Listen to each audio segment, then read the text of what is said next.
Bonjour à toutes et à tous, bienvenue dans un nouvel épisode de Zététique et Journalisme. Aujourd'hui, on va s'intéresser à un rapport de Génération Future qui a fait des petits dans à peu près tous les médias français depuis ce matin. Vous en avez peut-être entendu parler, c'est celui où on dit qu'il y a des pesticides partout dans nos fruits et dans nos légumes et que c'est terrible.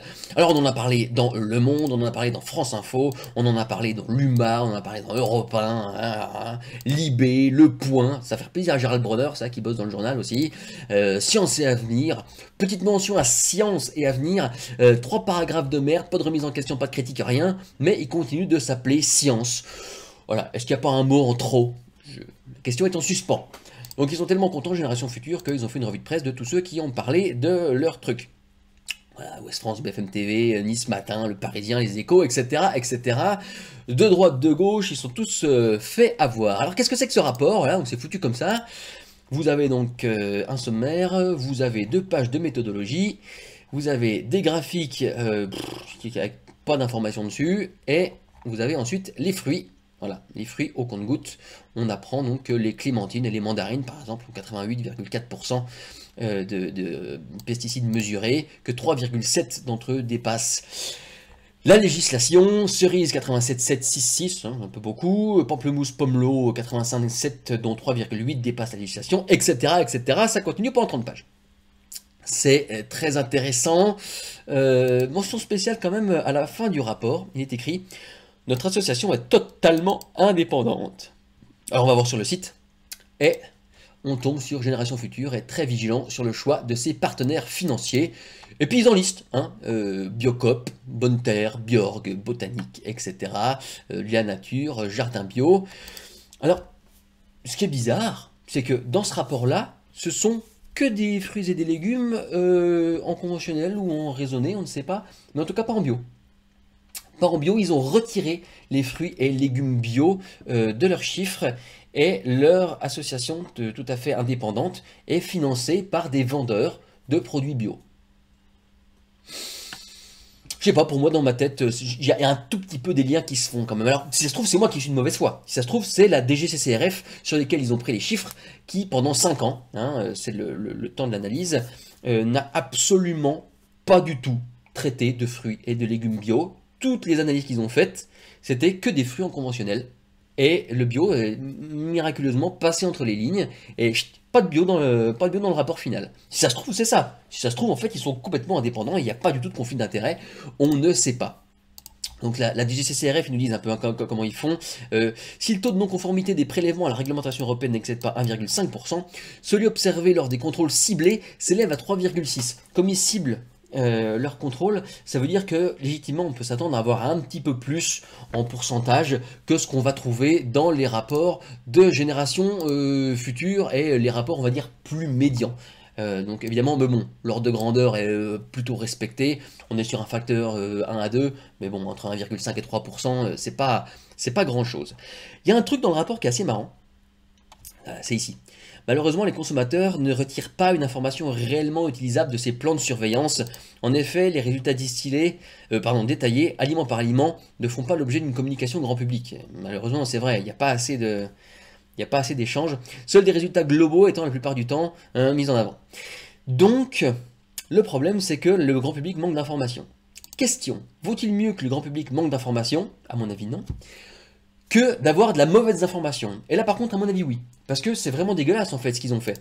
Ils nous disent que les chiffres sont en général trop globaux, et que eux par contre ils ont fait aliment par aliment, ce qui est vachement bien. Mais on l'a vu dans leur rapport dégueu, les chiffres il manque tout en fait. Il n'y a pas les doses, il n'y a pas les concentrations, il n'y a pas les noms des pesticides pour voir lesquels on retrouve, s'il y a des empilements, il n'y a rien du tout en fait. C'est assez problématique quand on prétend informer le grand public et qu'on leur met que de la nourriture cognitive militante sous la dent. C'est même très très pénible, parce que de la vraie information, il y en a de disponible. Regardez, ici par exemple, l'EFSA, avec les chiffres de 2011, qui nous disait déjà que 98,1% des échantillons sont dans les limites acceptables. Là, on est en 2012, les chiffres de 2012, que 98,3% sont dans les limites acceptables. Là, une année plus tard, 97,4%. Encore l'année d'après, 97,2%. On est systématiquement à moins de 3% de hors limite, ce qui est très très correct. Et pourtant, ça n'empêche pas certains médias de nous dire des choses comme ça. Écoutez bien. On recommande de manger 5 fruits et légumes par jour pour rester en bonne santé, mais attention, la plupart, quand ils ne sont pas bio, c'est confirmé par une étude ce matin, la plupart contiennent des résidus. Blablabla, des résidus machin. Quand ils ne sont pas bio, évidemment, puisqu'ils ont retiré le bio, peut-être un conflit d'intérêts, on ne sait pas. Hein. Mais surtout, ça passe pour une étude. On va dire aux gens que ça, c'est une étude. En fait, c'est un rapport. Hein. Une étude, c'est scientifique et c'est un minimum rigoureux, c'est-à-dire deux choses qui échappent totalement à ce truc. À la fin du rapport, ils osent quand même nous dire, donc association indépendante, elle doit aussi cette indépendance à ses membres, donateurs et adhérents, sans qui ce travail de recherche, d'analyse et d'expertise serait impossible. Expertise, ça veut dire qu'il y a des experts, hein, on reconnaît bien la racine en expert qui nous permet de nous faire une petite idée du rapprochement entre les deux mots. Non, des experts ils font pas du tout des travaux comme ça. Des experts qui font ça dans n'importe quel organisme avec un petit peu de crédibilité, ils se font virer hein, avec un coup de pied au cul. De préférence, c'est complètement dégueulasse, mais les gens leur mangent dans la main parce que les gens ils aiment bien avoir du sensationnel, avoir l'impression qu'on se fout d'eux, avoir l'impression qu'on les manipule, qu'on les piétine. Et ça va bien avec le vocabulaire de la trouille, parce que la trouille ça va très bien pour faire passer ce genre de message. Donc là, on apprend que les fruits et légumes sont contaminés par les pesticides.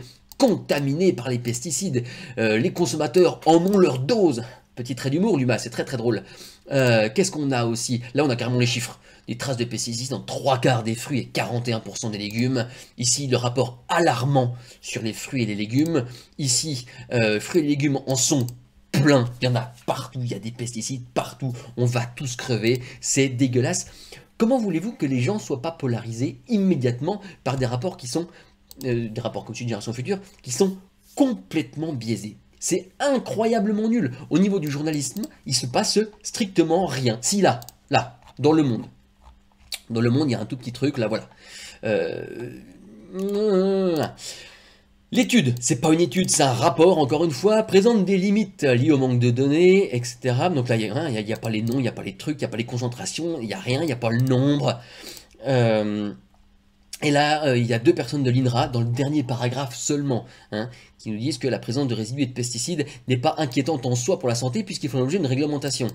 Ils auraient pu éviter de tronquer la citation. Ce qui est intéressant quand il y a une réglementation, c'est quand les doses sont en deçà, évidemment. Hein, donc les 3% qu'il y a au-dessus, c'est à la limite là-dessus qu'il faut s'interroger. Mais ils le disent lui-même, il y a un risque en cas de consommation régulière ou systématique d'un fruit ou d'un légume qui dépasse la LMR pour le même pesticide, ce qui est peu probable. Ce qui est même complètement impossible en fait, parce que même quand il y a un léger dépassement, mais comme il n'y a pas de chiffre, on ne sait pas, il faudra en bouffer des tonnes et des tonnes pour que ça ait réellement un impact sur le consommateur.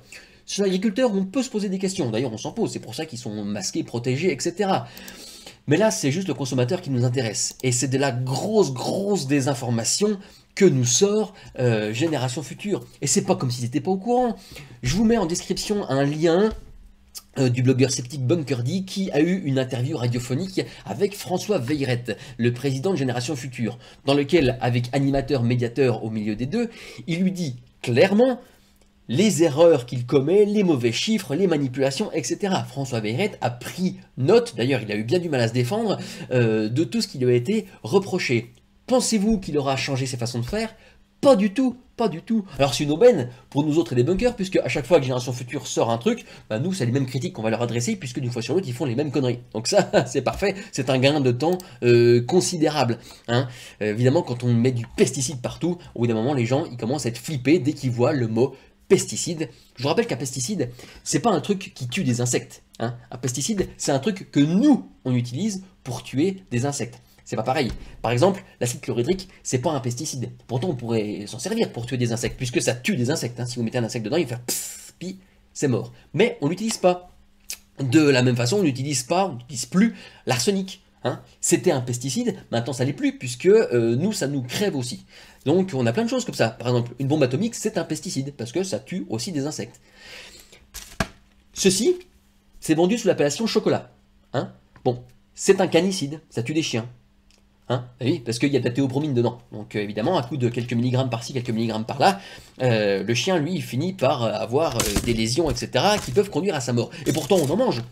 Ça gêne personne de manger du chocolat qui tue des chiens, alors que, dans des proportions qui sont encore plus infimes que ça gêne les gens de manger des pesticides qui tuent des insectes, mais a priori pas doux. Donc les normes sont relativement bien foutues, puisque on se rend compte qu'il y a très très peu de contamination, hors cas très exceptionnels, quand celles-ci sont respectées. Et on voit que c'est le cas en moyenne dans 97% des cas, et que même quand il y a des dépassements, les gens ne sont pas plus malades pour autant. Voilà, voilà, voilà. Et j'espère donc que vous gardez bien l'esprit critique là-dessus. Si jamais vous voyez sur vos réseaux, etc., des gens qui partagent les articles mentionnés, vous pouvez leur partager ma vidéo en réponse. Venez sur Twitter, sur Facebook, surtout sur Twitter. D'ailleurs, parce que comme Génération Future m'y a bloqué, ce serait bien que vous la partagiez en masse, évidemment, en les notifiant. C'est toujours mieux, comme ça on est sûr qu'ils la verront bien. Donc je vous encourage encore une fois à bien garder l'esprit critique. Et puis je vous dis à bientôt pour un nouveau debunking zététique. Salut!